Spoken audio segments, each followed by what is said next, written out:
Port তো একটা, সবে ঢুকবে চিটাগং দিয়ে, বাট পোর্ট দিয়ে ঢুকার পরে এটাকে স্প্রেড আউট করে দেওয়ার যে সুযোগটা, সেই সুযোগটা সরকারের করে দিতে হবে, ইনফ্রাস্ট্রাকচারকে সরকারকে তৈরি করে দিতে হবে। সেই মেসেজটাই আমরা আমাদেরকে দিতে চাই যে আমরা সরকার এবং প্রাইভেট সেক্টর এবং ফুল ইকোসিস্টেম একসাথে কাজ করছি to improve overall situation. Of course we acknowledge যে আমাদের কিছু শর্টকামিং আছে, বা সেই শর্টকামিংটাকে ইমপ্রুভ করার জন্য আমরা এখন একসাথে কাজ করছি। শুধু সফরেন ফান্ডিং এর বাইরেও নন সফরেন জায়গায় ফান্ডিং করার চেষ্টা করছেন, আমরাও সেটাকে পুশ করার চেষ্টা করেছি যে আমাদের আসলে সোশ্যাল ইনফ্রাস্ট্রাকচারের যে জায়গাটা, সেই সোশ্যাল ইনফ্রাস্ট্রাকচার বলতে আমি বোঝাচ্ছি হসপিটাল, হাউজিং, আবাসন, এই জায়গাগুলোতে আসলে আমাদের ফান্ডিং এর যে লিকুইডিটি সাপোর্ট নেই, ওই জায়গাটায় আমরা ওনাদের সাথে কাজ করার চেষ্টা করব। এবার আমি ইন্টারকন্টিনেন্টে ফেরত আসি। ইন্টারকন্টিনেন্টালে আমাদের হচ্ছে থার্ড লোকেশন ইভেন্ট হয়েছে, দুটো ইভেন্ট হয়েছে আজকে ইন্টারকন্টিনেন্টালে। প্রথম ইভেন্টটা ছিল নাসা আর্টেমিস অ্যাকর্ড সাইন করেছে। আমি যদি এই আর্টেমিস অ্যাকর্ড বলে একটা কম্বাইন্ড এফোর্ট চালু করা শুরু হয়েছিল, যেখানে অনেকগুলো দেশ অলরেডি সিগনেটারি, যারা অ্যাডভান্স মার্কেটস। আমরা হচ্ছে 54তম দেশ হিসেবে আজকে জয়েন করলাম, বা 53টা দেশ একসাথে নাসার সাথে স্পেস এক্সপ্লোরেশন নিয়ে কাজ করছে। তো আমি এই যে অ্যাকর্ডটাতে আমরা সাইন করলাম, এই সাইন করে যে জয়েন করলাম, এখান থেকে আমাদের কি লাভ হলো, এই প্রশ্নটা যদি করেন, তাহলে এখানকার লাভটা দেখতে আমাদের সম্ভবত 20-25-30 বছর সামনে যেতে হবে। তো আমাদের তো and our youth is global, আমরা গ্লোবাল ছিলাম না, কিন্তু এখনকার ইউথ ইজ গ্লোবাল। তাদের এক্সপেক্টেশন, প্রাইমারি স্কুলে গিয়ে লোকজনকে, বাচ্চাদেরকে জিজ্ঞেস করবেন যে আপনারা বড় হয়ে কি হবেন, তো তখন দেখা যায় 50% লোকজন বলে যে তারা অ্যাস্ট্রোনট হতে চায়। তো বাংলাদেশি অ্যাস্ট্রোনট আমরা কবে দেখব? That is really the question. তো এই বাংলাদেশি একজন, আমাদের যদি এন্ড গোলটা হয় যে আমরা স্পেসে বাংলাদেশি অ্যাস্ট্রোনট পাঠাবো, সেটা পাঠানোর জন্য আমাদেরকে আসলে এই ধরনের একটা step, this is step 1 of probably 1000। But এই প্রথম স্টেপটা দিয়ে আমরা যেটা করলাম, আমরা এগ্রি করলাম যে আমরা নাসার সাথে এবং বাকি 53টা দেশের সাথে একসাথে স্পেস এক্সপ্লোরেশনে কোলাবোরেট করব, আমরা একসাথে কাজ করব। সো এখন আমাদের যে স্পেস এজেন্সি আছে, তারা নাসার সাথে একসাথে কাজ করবে। নাসায় অলরেডি বেশ কিছু বাংলাদেশি বিজ্ঞানী কাজ করেন, বাট আমরা এই কোলাবোরেটিভ এফোর্টের মাধ্যমে হোপফুলি আজ থেকে 10-15-20 বছর পরে বাংলাদেশ স্পেসে একটা পজিশন নিতে পারবে, আমাদের স্পেস সায়েন্সের ব্যাপারে আমাদের একটা ডেভেলপমেন্ট হবে। এটা will also generate employment, it will also generate a completely new avenue for our young generation to explore. আর এছাড়া আজকে শেষে এইমাত্র একটা প্রোগ্রাম শেষ হলো, ওয়ার্ল্ড ব্যাংক এবং আইএফসি তারা সিপিএসডি বলে একটা রিপোর্ট পাবলিশ করেছে আজকে। সেই রিপোর্টটা নিয়ে আমাদের একটা রিভিউ ছিল এবং সেটা আমাদেরকে ডিসক্রাইব করেছেন। এখানে 4টা সেক্টর নিয়ে ওনারা খুব ডিপ ডাইভ করেছেন। এই 4টা সেক্টর হচ্ছে হাউজিং, ডিজিটাল ফাইন্যান্স, পেইন্টস, আর একটা হচ্ছে টেক্সটাইল এন্ড গার্মেন্টস। তো এই 4টা সেক্টর, ওনারা কেন এই 4টা সেক্টর সিলেক্ট করলেন? ওনারা 4টা সেক্টর সিলেক্ট করেছেন যে এই 4টা সেক্টরের পোটেনশিয়াল আছে, কিন্তু এই 4টা সেক্টরের পোটেনশিয়ালকে ফুললি রিয়েলাইজ করতে হলে সরকারকে ইন্টারভিন করতে হবে, আসলে ফুললি রিয়েলাইজেশন হবে না। তো ওই জন্য ওনার রিপোর্টটা চালু করেছেন, অনেক মানুষের সাথে কথা বলে একটা ফাইনাল রিপোর্ট দিয়েছেন যে সরকারের কি কি করা উচিত। তো আমরা সেই রেকমেন্ডেশন গুলো নিয়ে এবং প্রাইভেট সেক্টরকে নিয়ে আজকে বসেছিলাম যে আমরা সামনে আসলে আগামী 6-12-18 মাসে কিভাবে এই এক্সারসাইজ গুলা করে আমরা এই সেক্টর গুলাকে পারি। এবং একটা খুব ইন্টারেস্টিং ব্যাপার, এটা আমার কাছে আজকে মনে হলো যে খুবই I felt very good about it, সেটা হচ্ছে ওয়ার্ল্ড ব্যাংকের এই রিপোর্টটাতে আপনার রিপোর্টটার কপিগুলো পাবেন, এটা পাবলিক ডোমেইনে দিয়ে দেওয়া হবে। এই রিপোর্টটাতে যখন কোন একটা সম্ভাবনার কথা বলা হয়েছে, তখন বলা হয়েছে যে যদি এই ডিসিশনগুলো নেওয়া হয় বা এই ইন্টারভেনশনগুলো করা হয়, তাহলে এই ইন্ডাস্ট্রিতে এত হাজার নতুন এমপ্লয়মেন্ট জেনারেশন হতে পারে।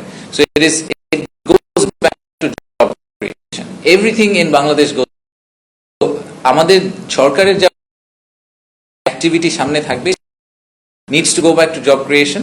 ওয়ার্ল্ড ব্যাংক আমাদেরকে এখন যে রিপোর্টগুলো দিচ্ছে, এবং আমাদের ওয়ার্ল্ড ব্যাংকের যে কান্ট্রি ডিরেক্টর এখানে প্যানেলে কথা বলার সময় বলছিলেন যে ওনারাও আসলে ওনাদের যেই মানে ইয়ার্ডস্টিক, যেটা ওনাদের বেঞ্চমার্ক, ওটাকে ওনারা আসলে ওই ইনভেস্টমেন্ট ডলার ভ্যালু থেকে সরিয়ে জব ক্রিয়েশনের দিকে নিয়ে আসার চেষ্টা করছেন। সো আমরা যদি সবাই একসাথে জব ক্রিয়েশনের উপর ফোকাস করে, either it's job or entrepreneur, but আমাদের এই কর্মসংস্থানের ব্যাপারটাকে ফোকাস করে কাজ করি, তাহলে এই স্ট্র্যাটেজিক ডিসিশনগুলো নেওয়া ইজি হবে। সরকার থেকে তো আমরা চেষ্টা করবই, কিন্তু আমরা আমাদেরকে আসলে বলেছি যে আপনারা বাইরে থেকে সরকারকে কনস্ট্যান্টলি পুশ করবেন। সরকারকে কোয়েশ্চেন করবেন যে সরকার কেন আরো বেশি করছে না, সরকার আরো বেশি করা উচিত, সরকার আরো বেশি সাপোর্ট দেওয়া উচিত, সেই পুশটা আপনারা করবেন এবং আপনারা অবভিয়াসলি সাথে সাথে আমাদেরকে যদি নেসেসিটি থাকে আমাদেরকে ফান্ডিং সাপোর্টটা দিবেন, সেটাই আমরা ওনাদের কাছ থেকে চেয়েছি। সো এইটাই হচ্ছে আজকের মোটামুটি সামারি। আজকে সন্ধ্যাবেলা আরেকটা মিটিং আছে, আমাদের আমেরিকা থেকে একটা বড় ইনভেস্টর গ্রুপ এসে, সেই ইনভেস্টর গ্রুপটার কিছু লোকজন আজকে এই জাপানিজ ইকোনমিক জোনে গিয়েছিলেন। সরি, আমার এই পয়েন্টটা হয়তো মেনশন করা উচিত ছিল। জাপানিজ ইকোনমিক জোনে আজকে একটা খুবই mixed investor, Saudi investor, Japanese investor, Korean investor, so Chinese investor, so it's very mixed group. তো আজকে সন্ধ্যায় এই আমেরিকান ইনভেস্টরদের সাথে প্রধান উপদেষ্টা ওনার ওনাদের পয়েন্ট অফ ভিউটা জানার জন্য যে আমাদের ইউএস ইনভেস্টমেন্টের পয়েন্ট অফ ভিউ থেকে আমরা আর কিভাবে আরো বেশি ওনাদের সাপোর্ট বা ইনভেস্টমেন্ট পেতে পারি। আমাদের পিক আপনারা দেখবেন যে অনেক মিটিং হচ্ছে, সবগুলো হয়তো আমরা কালকে কভার করতে পারবো না আমাদের সংবাদ সম্মেলনে, কারণ সারা দিনব্যাপী প্রোগ্রাম এবং হয়তো 20-30-40টা মিটিং ইভেন্ট একই সাথে চলতে থাকবে। বাট আবারও আগামীকাল হয়তো বিকালবেলা কথা হবে। যদি কারো কোনো প্রশ্ন থাকে আমি নিতে পারি। আর ছোট্ট একটা পয়েন্ট, আমার পরে শফিক ভাই একটু কথা বলবেন। আইন শৃঙ্খলা পরিস্থিতি নিয়ে আপনারা দেখেছেন গতকালকে আমরা কিছু কথা বলেছি, সো এটা নিয়ে আমরা শফিক ভাই একটা কভারেজ দিবেন। We can talk about that as well. Thank you.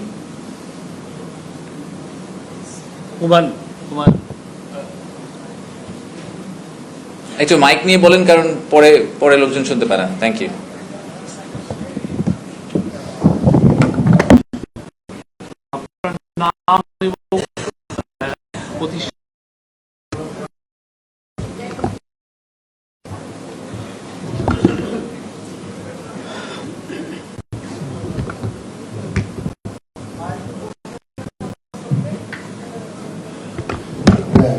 আমার নাম এফএস হুমায়ুন কবির। আমি আপনারা তো 4 দিন ব্যাপী ইনভেস্টমেন্ট সামিট করছেন, it's a good for Bangladesh. But আমরা জানি যে ইজ অফ ডুইং বিজনেসে বাংলাদেশ এখনো 168তম 190টা কান্ট্রির মধ্যে, আমরা লাস্ট হয়ে আছি।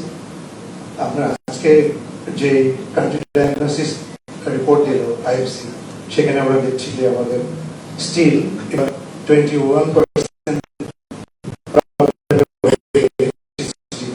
electricity connection, 70 finance access to finance problem, এবং 13% corruption, corruption problem. এরকম একটা সিনারিওতে এই বিদেশি ইনভেস্টররা এখানে ইনভেস্ট করবে,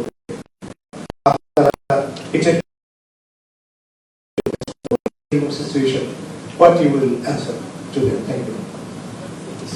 আচ্ছা, ধন্যবাদ। আচ্ছা, হ্যাঁ, সো প্রথম পয়েন্টটা হচ্ছে যে আমি এটা আসলে এটা আমাদের পাবলিক আমি এটা প্রায় শুনি, ইজ অফ ডুইং বিজনেসের যে ইন্ডেক্সটা, এটা একটু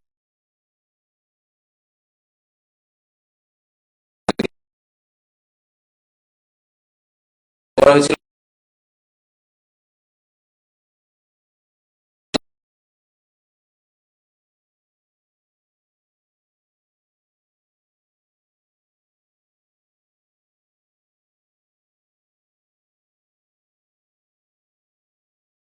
আমি এটা বলছি না যে আমাদের ইজ অফ ডুইং বিজনেস সিচুয়েশনটা ইমপ্রুভ বা সিগনিফিকেন্টলি ইমপ্রুভ করে নতুন র্যাঙ্কিং হলে আমরা 5-এর মধ্যে চলে আসবো, বাট ওই র্যাঙ্কিংটাকে আমরা ফলো অন না করি, because it doesn't say anything anymore. In fact world bank খুব রিসেন্টলি আবার আরেকটা ডিফারেন্ট র্যাঙ্কিং এর মতো একটা চালু, বরঞ্চ ওটা ফলো করবেন, তাহলে আমার ধারণা যে আমরা একটা ক্লিয়ার পিকচার পাবো, মোর রিসেন্ট পিকচার পাবো। সিপিএসডি রিপোর্টে যে এনার্জির পয়েন্টটা বলা হয়েছে, ইলেকট্রিসিটি, আমিও পার্সোনালি মনে করি যে আমাদের যে মেজর 5টা ইস্যু যদি আমি পিন পয়েন্ট করতে চাই, এটা একটা আমাদের ম্যানুফ্যাকচারের জন্য বড় ইস্যু। তো এই ব্যাপারে আমিও এনার্জি মিনিস্ট্রিকে আহ্বান জানিয়েছি, ওনারা মনে হয় খুব দ্রুতই জিনিসটা পাবলিশ করবেন। আমরা বলেছি যে আমাদের আসলে একটা ন্যাশনাল এনার্জি স্ট্র্যাটেজি থাকা দরকার। আমাদের যে কি প্ল্যান, আমরা আসলে আগামী 3 থেকে 5 বছর আমাদের যে গ্যাসের ঘাটতি আছে, সেটাকে আমরা কিভাবে সেই ঘাটতিটা থেকে সরে আসবো, সেই ঘাটতিটা কিভাবে আমরা ব্যাকফিল করব, সেই ব্যাপারে আমাদের সরকারের কি প্ল্যান, এই প্ল্যানটাকে খুব ক্লিয়ার কাট রোডম্যাপ হিসেবে আসলে আমাদের পাবলিশ করা উচিত সরকার হিসেবে। তো আমি আশা করছি যে আমাদের এনার্জি মিনিস্ট্রি আসলে খুব দ্রুত এটা কোনো একটা সময় পাবলিশ করবেন, এবং তাহলে আমাদের ইনভেস্টরদের জন্য আসলে তাদের ইনভেস্টমেন্ট প্ল্যানগুলো করা ইজি হবে। এন্ড আসলে it's not a 5 year plan, আমাদের 5, 10, 15 বছরের লং টার্ম প্ল্যানটাই আসলে সবাইকে পাবলিশ করা উচিত। আর লাস্ট পয়েন্ট হিসেবে আপনি বললেন আমি ইনভেস্টরদেরকে কি বলবো, দেখেন আমি আমি এর আগে দেশের বাইরে ছিলাম, আমি আরো অনেকগুলো মার্কেট কভার করতাম। আমি পৃথিবীতে এরকম কোনো মার্কেট পাই নাই, maybe Singapore close to that, but পৃথিবীতে এরকম কোনো মার্কেট আমি কখনো পাই নাই যে মার্কেটে কোনো সমস্যা নেই। আপনি যারা ভিয়েতনামে ব্যবসা করে, আমার ভিয়েতনামে অনেক ক্লায়েন্ট ছিল, যারা ইন্ডিয়াতে বিজনেস করে অনেক ক্লায়েন্ট ছিল ওখানেও, তাদেরকে জিজ্ঞেস করলে তারাও আপনাকে ওই দেশের কি কি সমস্যা এবং ওই দেশে কেন ব্যবসা করা উচিত না এরকম 10টা পয়েন্ট বলতে পারবে। So every country comes as a package. প্রত্যেকটা দেশেরই কিছু সমস্যা আছে, কিছু পজিটিভস আছে। যাদের স্ট্রেংথ যেগুলো আছে সেগুলোকে তারা সবসময় হাইলাইট করার চেষ্টা করে। আমরা তার সাথে এবার যেটা হাইলাইট করার চেষ্টা করছি, যে সমস্যাগুলো আমাদের আছে সেইগুলোর সমাধান করার জন্য আমরা সরকার থেকে কি করার চেষ্টা করছি। সো যে 10টা সমস্যার কথা সবাই বলছে, সেই 10টা সমস্যা যদি আজকে সেই 10টা সমস্যাকে আপনি বললেন 21% থেকে তো 0% হয়ে যাবে না, ইলেকট্রিসিটি 21% থেকে এটাকে 10-এ নামিয়ে আসার জন্য, 10%-এ নামিয়ে আসার জন্য সরকার কি করছে, আগামী 1-2 বছর সরকার কি করবে। তো সেই মেসেজটাই আমরা আমাদেরকে দিতে চাই, যে আমরা সরকার এবং প্রাইভেট সেক্টর এবং ফুল ইকোসিস্টেম একসাথে কাজ করছি to improve overall situation. Of course we acknowledge যে আমাদের কিছু শর্টকামিং আছে, বা সেই শর্টকামিংটাকে ইমপ্রুভ করার জন্য আমরা এখন একসাথে কাজ করছি। সেই মেসেজটাই আমরা আমাদেরকে দিতে চাই। ধন্যবাদ। Thank you. আজিজ আমি কাজী আজিজুল ইসলাম আপনাকে বললাম যে আপনি যে সময় আসলে আপনি সরকারের টিম বিরা মানে কাজ করছেন, কিন্তু এই সময় আপনাদের জন্য সবচেয়ে বড় ডিসঅ্যাপয়েন্টমেন্ট হচ্ছে ইউএস ট্যারিফ।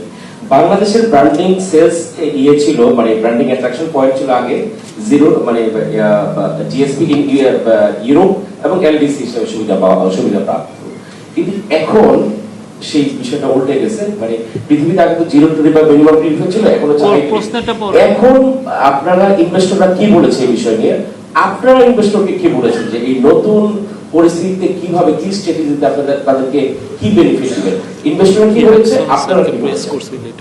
জি, সো দেখেন, ট্যারিফের এগেন আমি প্রথমে এটা থেকে শুরু করি যে ট্যারিফের সমস্যাটা শুধু বাংলাদেশের না, আর বাংলাদেশের কম্পিটিটিভ অ্যাডভান্টেজ শুধু ট্যারিফ ছিল না, অনেক কিছুই ছিল। কস্ট অ্যাডভান্টেজে আমাদের অনেকগুলা ফ্যাক্টরি, আমরা আসলে ফ্যাক্টরি অফ প্রোডাকশনের ক্ষেত্রে অনেকগুলাতেই আমাদের কস্ট অ্যাডভান্টেজ আছে। সো ট্যারিফটাও একটা অ্যাডভান্টেজ ছিল, আমি এটা আপনার সাথে এগ্রি করি। বাট সেই ট্যারিফের যেই নতুন সিচুয়েশনটা তৈরি হয়েছে, সেখানে শুধু বাংলাদেশ সাফার করছে না, একসাথে অনেকগুলো দেশ সাফার করছে। তো এই ব্যাপারে তো আমরা খুব পাবলিকলি আসলে প্রধান উপদেষ্টার চিঠিটা পাবলিশ করে দিয়েছি। আমরা কিভাবে আগানোর চেষ্টা করছি এটা পাবলিকলি আমরা আসলে শেয়ার করেছি। এবং ইনফ্যাক্ট আজকে আমাদের যে ইনভেস্টর গ্রুপ ছিলেন, তারা আমাদের কোরিয়ান ইনভেস্টর গ্রুপ আসলে ক্যাটাগরিক্যালি এটা অ্যাপ্রেইজও করেছেন। ওনারা বলেছেন যে দে ওয়ার কোয়াইট ইমপ্রেসড যে বাংলাদেশ যে ট্র্যাকটা নিয়েছে এটা একটু খুব কম্প্রিহেন্সিভ তাদের কাছে লেগেছে। তাদের কাছে মনে হয়েছে যে কম্বোডিয়া, ভিয়েতনাম যে রেসপন্সটা করেছিল ওটা একটু হেস্টি ছিল এবং খুব দ্রুত রেসপন্স করার কারণে ওদের চিঠিটা কিন্তু কন্টেন্ট হচ্ছে খালি ওনারা কিছু ট্যারিফে ড্রপ করবেন, এছাড়া কিন্তু ওরকম কন্টেন্ট নাই। বাট আপনি যদি কম্বোডিয়ার চিঠিটার সাথে বাংলাদেশের চিঠিটা মার্ক টু মার্ক চিন্তা করেন, তাহলে আপনি দেখবেন যে আমরা কিন্তু একটা মাল্টিপ্রোন অ্যাপ্রোচে গিয়েছি, যেখানে আমরা বলছি আমরা কিছু ট্রেড ব্যারিয়ার কমানোর চেষ্টা করব, আমরা কিছু ট্রেড ডেফিসিট কমানোর চেষ্টা করব, একই সাথে আমরা ট্যারিফে কিছু সাপোর্ট দেওয়ার চেষ্টা করব। তো আমাদের সাথে ইউএস এম্বাসির খুব ক্লোজ যোগাযোগ আছে। আমি বলবো যে আমরা চেষ্টা করে যাচ্ছি, এবং আমাদের ইনভেস্টররা এখন যখন আসবেন তার কাছে আমার মেসেজটা exactly that, it's a very fluid situation as you know. প্রতিদিনই নতুন একটা কোনো আপডেট হচ্ছে। গতকালকে একবার আপনার S&P 20 পয়েন্ট নেমে আবার 20 পয়েন্ট উঠে গেছে একটা টুইটের কারণে। সো এরকম অনেক কিছুই হচ্ছে। সো ওনারাও জানেন যে ঠিক যেভাবে বাকি সব দেশ এটাকে হ্যান্ডেল করার চেষ্টা করছে, আমরাও হ্যান্ডেল করার চেষ্টা করছি। আমরা ঠিকভাবে করার চেষ্টা করছি কিনা এটা আমাদেরকে ডেমনস্ট্রেট করতে হবে।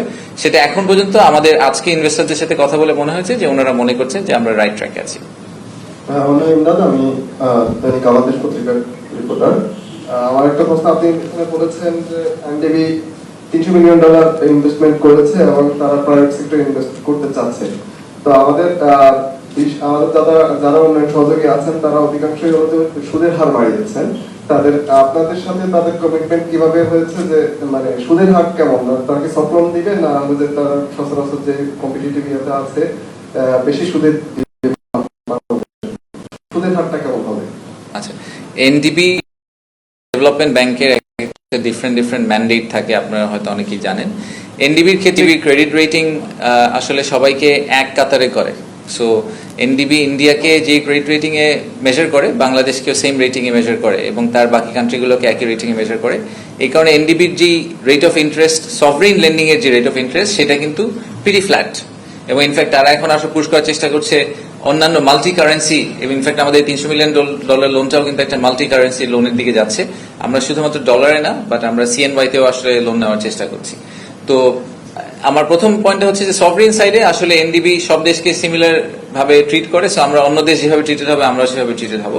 প্রাইভেট সেক্টরে আমরা ওনাদেরকে আসলে অ্যাক্সেস দেওয়ার চেষ্টা করছি, যত বেশি প্রাইভেট সেক্টরের ভালো ক্লায়েন্টদেরকে আমাদেরকে অ্যাক্সেস দিতে পারি, ওনারা ওদের মধ্যে রিস্ক অ্যাসেস করে ইনভেস্ট করার চেষ্টা করবেন। সো এনডিবির রোলটা একদম ক্লাসিক ওয়ার্ল্ড ব্যাংকের যে সফট লোন ক্যাটাগরি সেটা কিন্তু না, ওনারা মোর লাইক ADB বা IFC, তাদের সাথে আপনি কম্পেয়ার করতে পারেন।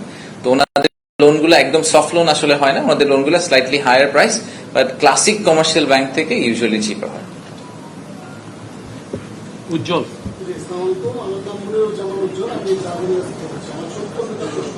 তো মাইকে নিয়ে বললে ভালো হয়। একটা কোশ্চেন করে, অনেকেই তো করবে, দুইটা কোশ্চেন কেমন? আপনি সবসময় বলে থাকেন যে বিনিয়োগ বৃদ্ধি পেলে কর্মসংস্থান বৃদ্ধি পাবে। আগামী 2-1 বছরে বাংলাদেশে যে বিনিয়োগের প্রতিশ্রুতি পাওয়া যাচ্ছে তাতে কত কর্মসংস্থান তৈরি হতে পারে? আর চট্টগ্রাম ছাড়া অন্য কোন বিভাগে আমাদের ইকোনমিক জোনে কাজ করার কোন সুযোগ রয়েছে?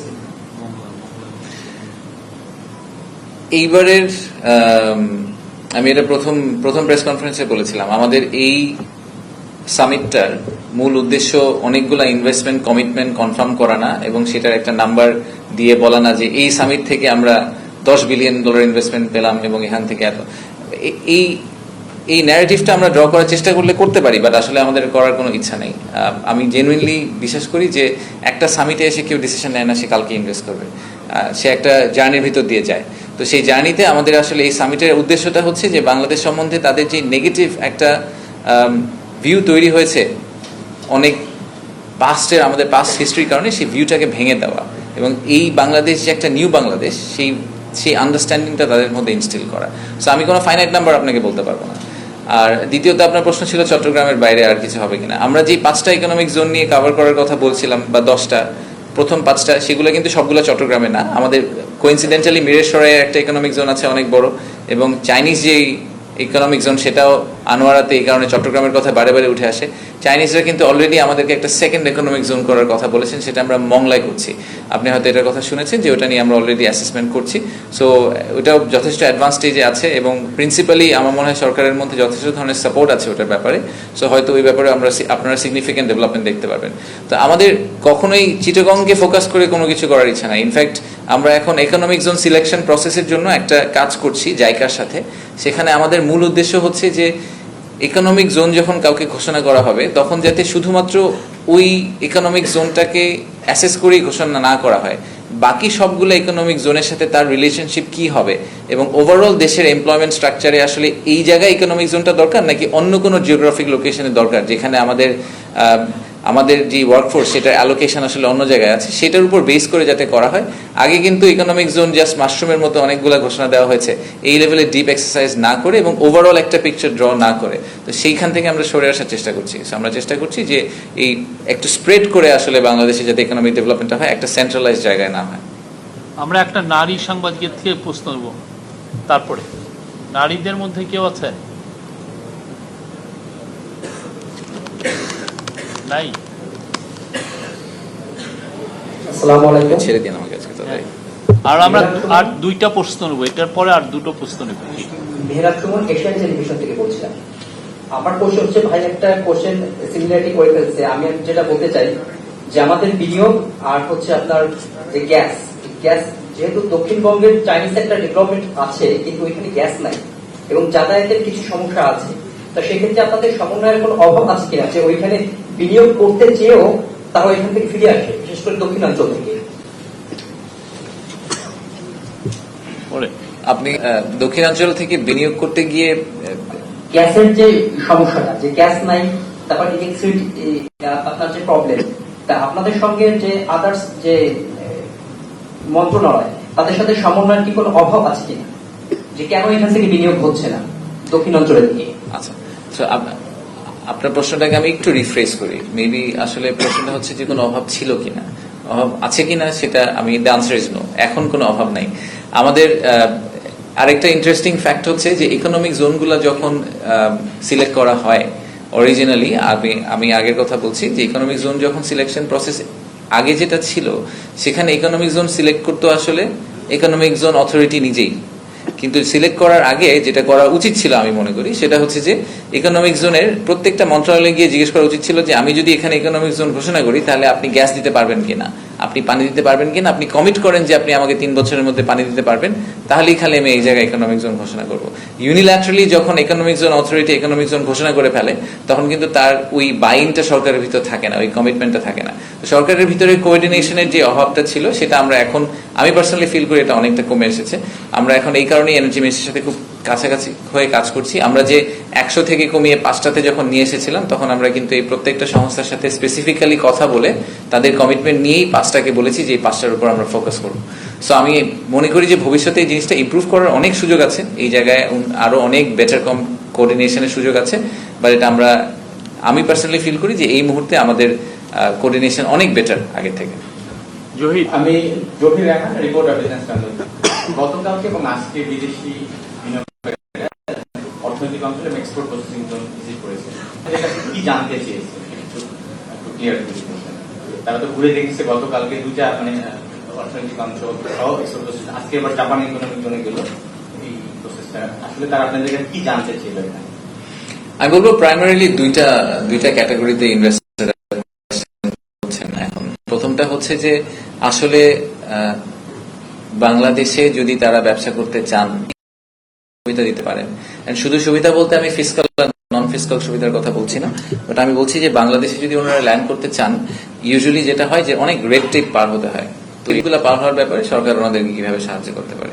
আর দ্বিতীয় প্রশ্ন ওনারা যেটা করছেন সেটার জন্য আমরা ওনাদেরকে উইন্ডো দিচ্ছি, সেটা হচ্ছে এক্সিস্টিং যারা ব্যবসায়ী আছেন তারা কি কি ধরনের চ্যালেঞ্জ এই মুহূর্তে ফেস করছেন এবং সেইটা মিটিগেট করার জন্য আসলে ওনাদের কি কি ধরনের স্ট্র্যাটেজি হাতে নেওয়া উচিত।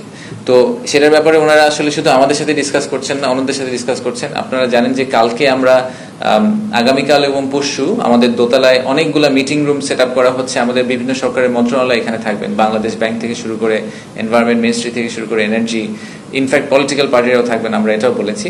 সো ইনভেস্টর যারা বাংলাদেশে ইনভেস্ট করতে চান তাদের যদি যা যা প্রশ্ন থাকে তাদের রেলেভেন্ট প্রশ্নটা তারা রেলেভেন্ট ইনস্টিটিউশনকে জিজ্ঞেস করবেন, এজেন্সিকে জিজ্ঞেস করবেন, সেটাই আমাদের এক্সপেকটেশন। এই কারণেই কিন্তু এইবারের সামিটটা ইজ এ নেটওয়ার্কিং সামিট। আমরা এটাকে একেবারেই ওই ক্লাসিক সেমিনার স্টাইলে সামিট করতে চাই না। আমরা চেয়েছিলাম যে ওনারা সবার সাথে কথা বলুক, সবার কাছ থেকে ইনফরমেশন গ্যাদার করুক এবং ওভার টাইম ওনাদের ডিউ ডিলিজেন্সটা যাতে হয়ে যায় বাংলাদেশের ব্যাপারে, যাতে এটাকে নিয়ে ওনারা ফেরত গিয়ে একটা ফুল 360 ডিগ্রি ভিউ নিয়ে ফেরত যেতে পারেন এবং হোপফুলি ওনারা যদি একটা ভালো ভিউ নিয়ে ফেরত যান তাহলে ওনারা আমাদের অ্যাম্বাসেডর হিসেবে কাজ করবেন। আচ্ছা, আমি মনির যুগান্তর কাজ করছি, একেবারে সুনির্দিষ্ট একটা প্রশ্ন, এ পর্যন্ত ইন্ডিয়ান কোনো কোম্পানি আসছে কিনা? জি, ইন্ডিয়ান কোম্পানি এসেছে, নাম যদি বলেন। আজকেও গেছে, বেশ কয়েকটা ইন্ডিয়ান কোম্পানি এসেছে। না আসার কোনো কারণ নেই তো, আপনার কেন মনে হচ্ছে ইন্ডিয়ান কোম্পানিরা বাংলাদেশে আসছে? একটা নারী সাংবাদিকের একটা, এই ইব্রাহিম আপনারটা নিব, আগে একজন নারী সাংবাদিক নিয়ে নিই। কাজ করি শুরুতে আপনাকে জানাতে চাই, গতকালকে আমরা একটি সংবাদ শুনেছি আপনি প্রতিমন্ত্রী মর্যাদা পেয়েছেন, ধন্যবাদ, কংগ্রেচুলেশন। আমার প্রশ্নটা হচ্ছে গত 3.5 বছর ধরে আপনি বলছিলেন যে চায়না একটা কোম্পানি ঘুরছে, লাইসেন্স কেন পাচ্ছে না? আসলে তারা কি ধরনের কোম্পানি যে লাইসেন্স পাচ্ছে না, কেন পাচ্ছে না? আসলে জটিলতাটা আসলে কোথায়? তারা কেন লাইসেন্স পাচ্ছে না এই প্রশ্নটার উত্তর আপনাকে আমি সপ্তাহখানেকের মধ্যে দিতে পারবো, কারণ এটা আমরা আজকে জানতে পারলাম যে ওনারা 3.5 বছর ধরে ঘুরেছেন লাইসেন্স পাওয়ার জন্য। আপনারা দেখেছেন যে আমরা কোরিয়ান ইপিজেডের একটা প্রবলেম রিজলভ করার চেষ্টা করছি। আমাদের আজকের টেক হচ্ছে যে আমাদের, এবং যার কথা বলছি সেই ভদ্রমহিলা উনি আবার হংকং এ খুব ইনফ্লুয়েন্সিয়াল ক্যারেক্টার, আমাদেরকে আসলে সবসময় এভাবেই কিন্তু ইনভেস্টমেন্ট মুভ করে বা বিজনেস কমিউনিটি মুভ করে। প্রত্যেকটা বিজনেস কমিউনিটির কিছু ইনফ্লুয়েন্সিয়াল ইন্ডিভিজুয়াল থাকে, ক্যারেক্টার থাকে, ঠিক যেভাবে বাংলাদেশেও আছে। বাংলাদেশেও আপনারা যদি একদম স্বনামধন্য ব্যবসায়ীদের নাম বলেন, আপনারা আমি শিওর যে সার্ভে করলে একই নাম বারবারে উঠে আসবে, হ্যাঁ, তো 5-10টা নাম। ওনাদেরকে যদি আমরা ভালো এক্সপিরিয়েন্স দিতে পারি, আমি যদি হংকং বেসড একটা এরকম ইনফ্লুয়েন্সিয়াল ব্যবসায়ীকে একটা ভালো এক্সপিরিয়েন্স বাংলাদেশে দিতে পারি, উনি হংকং এ গিয়ে আরো 10টা ব্যবসাকে নিয়ে আসতে পারবেন। সো এই ভদ্রমহিলাকে আমার পার্সোনাল টেক হচ্ছে যে উনি she actually is one of those. So আমরা ঠিক কোরিয়ান ইপিজেডকে যেভাবে সলভ করার চেষ্টা করেছি, আমরা এরকম আরেকটা টিম বিল্ড করে ক্রস ফাংশনাল এবং ক্রস মিনিস্টেরিয়াল টিম করে আমরা খুব শর্টলি এই প্রবলেমটা রিজলভ করার চেষ্টা করবো। ওনার কি কি ইস্যু, চ্যালেঞ্জ উনি ফেস করছেন সেগুলো রিজলভ করার চেষ্টা করবো। সো উনি যেই কোম্পানিকে রিপ্রেজেন্ট করেন তারা ওয়ার্ল্ডের লার্জেস্ট হেডওয়্যার ম্যানুফ্যাকচার, যে হার্ড হ্যাট যেটাকে আমরা বলি কনস্ট্রাকশন কোম্পানি, সেটা ওয়ার্ল্ডের লার্জেস্ট ম্যানুফ্যাকচারার তারা। সো ওনারা যদি একটা বাংলাদেশে 2-4টা ভালো ফ্যাক্টরি করেন তাহলে আসলে আমাদের again I go back to job creation, that would make a big difference. So আমাকে একটু সময় দেন, বাট আমি আশা করছি যে কোরিয়ান এপিসোডের মতো আমরা আরেকটা স্টোরি তৈরি করতে পারবো। ধন্যবাদ। আলী ইব্রাহিম প্লিজ।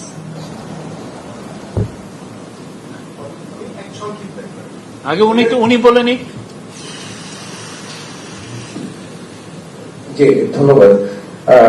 আমার প্রশ্নটা হচ্ছে যে আপনি বলছিলেন যে বিনিয়োগকারীরা নানা চ্যালেঞ্জের কথা জানতে চাচ্ছে, আপনার মানে দ্বিতীয় যে প্রশ্নটা তাদের যেটা বিভিন্ন বিচেলে যে গিয়ে তারা যেটা জানছে, কি চ্যালেঞ্জের কথা তারা জানছে আপনাদেরকে জিজ্ঞেস করছে, চ্যালেঞ্জগুলো, মূল চ্যালেঞ্জগুলো কি?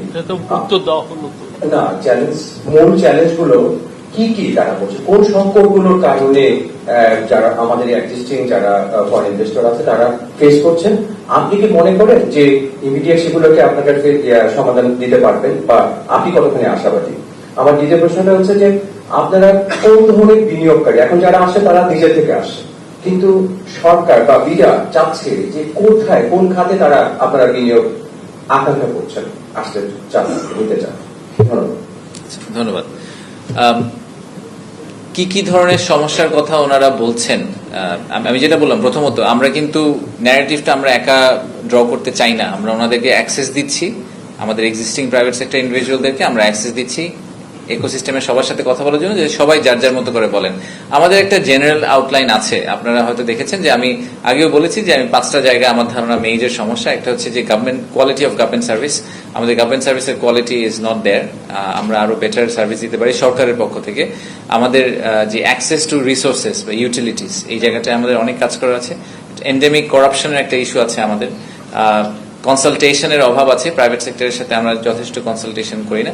5 নম্বর পয়েন্টটা আমার এই মুহূর্তে মনে পড়ছে না, বাট এরকম 5টা জিনিস এটা আমরা পাবলিক ডোমেইনে ইনফ্যাক্ট দিয়ে রেখেছি, যে আমাদের খুব ক্লিয়ার আইডিয়া, আমাদের ধারণা আছে যে কোন 5টা জিনিস নিয়ে আমাদের কাজ করা উচিত। সবগুলা প্রবলেম রিজলভ হবে না, এটা আশা করাও উচিত না আমাদের যে সবগুলা প্রবলেম রিজলভ হয়ে যাবে, বাট আমরা খুব স্পেসিফিক 20টা অ্যাকশন আইটেম নিয়ে কাজ করছি এই বছরের জন্য, সেই 20টা অ্যাকশন আইটেম আমরা রিজলভ করার চেষ্টা করব। আর আপনার লাস্ট কোয়েশ্চেনটা আমি মিস করে গেছি, কোন খাতে বিনিয়োগ আশা করছি। এই ব্যাপারেও কিন্তু আমরা একটা পাবলিকেশন করেছি, আমি দেখেছেন কিনা, এফডিআই হিট ম্যাপ নামে আমরা একটা জিনিস পাবলিশ করেছি প্রায় মাস দেড়েক আগে। ওখানে 8টা টোটাল মনে হয় 18টা সেক্টরের কথা বলা হয়েছে, তার মধ্যে 8টাকে বলা হয়েছে যে 8টা ডেফিনেটলি রেডি টু গো, যেরকম for example advance textile, for example leather goods, for example renewable energy, IT services, এরকম 8টা সেক্টরের কথা বলা হয়েছে। এটাও পাবলিক ডোমেইনে আমরা দিয়ে দিয়েছি।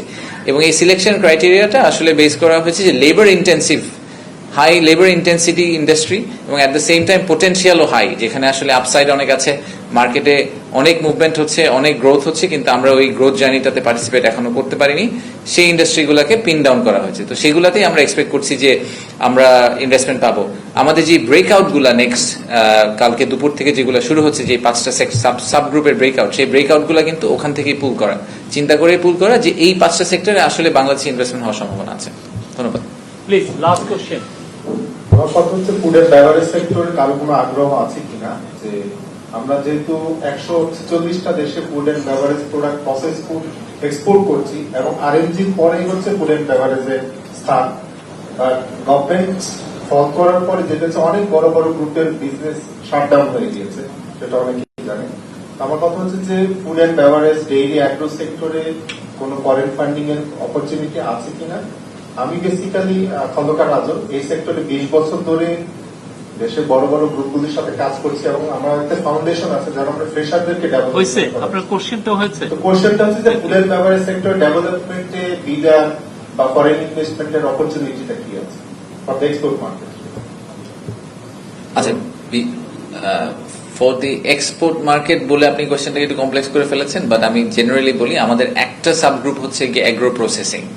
সো আমি এফএনবি তো অনেক বড় একটা সেক্টর, পুরো এফএনবি নিয়ে কথা বলতে হলে আধা ঘন্টা ধরে কথা বলতে হবে। স্পেসিফিক্যালি অ্যাগ্রো প্রসেসিং এ আমি পার্সোনালি যে আমরা সরকার থেকে মনে করছি, বিডা থেকে মনে করছি যে আমাদের ইনভেস্টমেন্টের প্রচন্ড সুযোগ আছে। বাংলাদেশের ডোমেস্টিক ডিমান্ডের কথা আমরা অনেক সময় বলি যে অ্যাগ্রো প্রসেসিং এ আসলে বাংলাদেশের নিজেদেরই একটা ডোমেস্টিক ডিমান্ড আছে, সেটা আপনি আমাদের কমোডিটির কথা বলেন, চিনি থেকে শুরু করে অনেক ক্ষেত্রেই এবার, এবং লাইফ স্টকের ক্ষেত্রেও আসলে একটা বড় সুযোগ আছে। অ্যাট দ্য সেম টাইম আমি মনে করি যে আমাদের আশেপাশে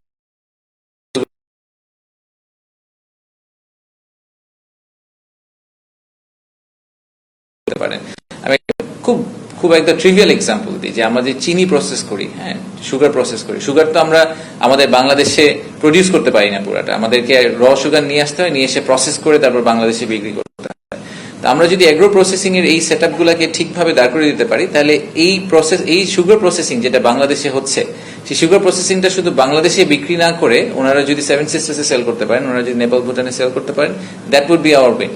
সো ওই ইকোসিস্টেমটা তাদেরকে তৈরি করে দেওয়া, পোর্ট ফ্যাসিলিটি তৈরি করে দেওয়া, রোড ট্রান্সপোর্টেশন তৈরি করে দেওয়া, যাতে ওনারা বাংলাদেশে প্রডিউস করে এই ফুল রিজনে, কারণ পোর্ট তো একটা, সবে ঢুকবে চিটাগং দিয়ে, বাট পোর্ট দিয়ে ঢুকার পরে এটাকে স্প্রেড আউট করে দেওয়ার যে সুযোগটা, সেই সুযোগটা সরকারের করে দিতে হবে, ইনফ্রাস্ট্রাকচারকে সরকারকে তৈরি করে দিতে হবে। সো এগ্রো প্রসেসিং নিয়ে কিন্তু একটা ব্রেকআউট আছে 10 তারিখে, you are most welcome to follow it. ওটা লাইভও করা হবে, সো আপনারা ওটা দেখলে হয়তো আরো এই ব্যাপারে ইনফরমেশন পাবেন। ধন্যবাদ।